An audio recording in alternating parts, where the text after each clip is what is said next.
svega. Milo je mnogo bolje od mene predstavio ovo i nadam se da on iz perspektive jednog mladića objašnjava stvari mnogo bolje nego što bih ja objasnio. I ove stvari koje on doživio, ja sam ih doživio prije 30 godina i isto ih se sjećam, isto kao i on. I znam da je to nezaboravno i mnogi ljudi to znaju, naravno, kroz Kud Njegoš je prošlo 1000 ljudi. Međutim, ima isto tako 1000 ljudi koji nisu prošli kroz Kud Njegoš, a moji su drugovi iz različitih sfera druženja, iz posla, iz drugog sporta, iz druženja uličnog, iz kafana i svega ostaloga.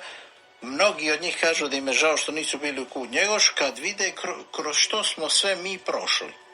Mi kroz igru, pjesmu, zabavu prolazimo kroz cijeli svijet.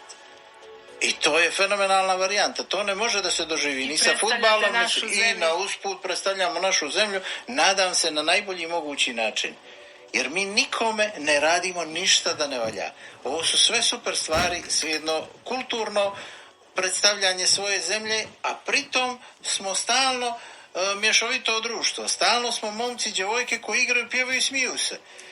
Ja samo želim da taj osmijeh navučem što većem broju građana Cetinja.